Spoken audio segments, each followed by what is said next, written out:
And this morning's Scramble Flashback is brought to you by Downtown Stillwater. It's not too late to register for the 8th Annual Downtown Stillwater Car and Bike Show, which takes place on September 20th from 10 a.m. to 4 p.m. on Main Street in downtown Stillwater. Hi, this is Amy Jo Frazier, and I'd like to invite you to join us for family fun, amazing cars and bikes on display, a wide variety of fantastic food trucks, the famous poker walk, hundreds in prizes, and your chance to split the proceeds of the 50-50 with the National MS Society. For more information, go to downtownstw.com or follow us on Facebook. Hope to see you in beautiful, historic downtown Stillwater.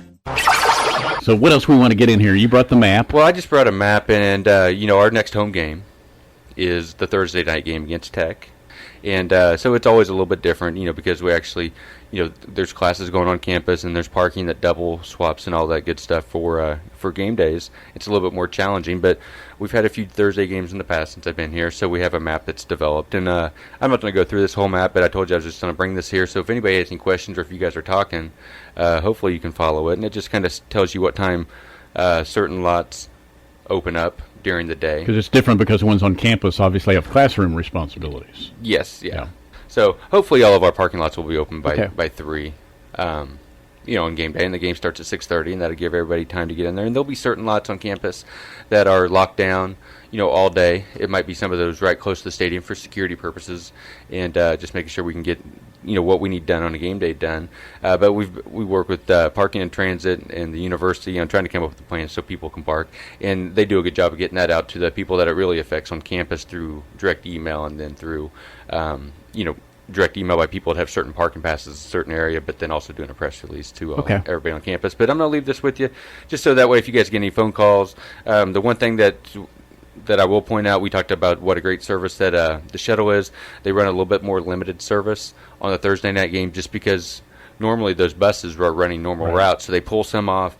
Normally it starts about 3 hours before. Now it's going to start for this game. It's going to start at 5 is when they start the service. Okay. So it'll be a little bit more compact, but I still think that there's going to be a little bit more late arriving crowd because people are getting off work, coming in from the city, so it's been that way. When we had one 3 years ago, you could tell it was a little bit later arriving crowd, and hopefully that'll work out for everybody. But just bear with us, and you'll be seeing more and more information about that. Well, he's got little kids at home. I thought he unfolds this map. I thought we were getting ready to play Chutes and Ladders or something. I didn't know. It kind of looks like that. Yeah, so. It's very interactive, right? Oh, yeah, very, very much so. So anything we missed? Good weekend. I think that's it. So we'll come back, and hopefully we'll talk a little bit more about timeline next week. We'll be on the verge, yeah. Yep, we'll be on the verge a couple days before and talk about the timeline and get ready for that Thursday night game. That is a 3 or 4 hour infomercial for Oklahoma State University, the city of Stillwater, on that game, because I think there might be a game after that, but at that time slot we're the only game on. Yeah, you wonder about the Thursday night because I know the crowds sometimes they're even smaller on those days because it is a hassle to get there from Altus or whatever. But on Saturday afternoon you're competing with the whole country in football. There's 25 games. This one you're it. Now, Steve, I forgot to mention this, and I'm glad we got back to that. I don't know how this missed my mind, but okay. So when the visiting team comes from out of town, a Thursday night's not the most attractive, right? Your number of visitors are going to be lower and lower. Well, in the Big 12, you guarantee X number of seats in those visitor sections. So we knew that we had some seats there, and we wanted to give our the target market of Payne County, which can get here quickly. On a Thursday night. So we have a special going out there where it's 4 tickets for $100. And it is in the visitor sections.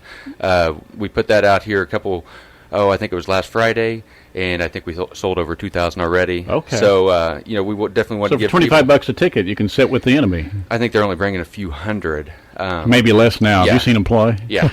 Yeah. So, but that opportunity is out there. Give us a call, 877-255-4678, and we'd be more than happy to help you out. So once again, that was special just for the Thursday night game. It was 4 tickets for $100, so $25 a ticket, and we'd love for you to come out and have a great time. And that's a bargain. And then there'll be a lot of sleepy kids. That's all right. A lot of sleepy kids at school. 6:30. The game will be over by 9:30 or by 10 for sure. You might just be an hour or so off. That's right. You won't be that late if you're here in Payne County. That's a great deal. I'll mention that a few times. Yep. So we'll work on that. 7:36. There's Jesse Martin with OSU Athletics. Thanks. Thank you, Steve. Take a time out, and Angela McLaughlin. Don't know if she got a lot of rest or not. She was busy last night. They had a city council meeting and then meetings to follow, and we'll talk about that coming up.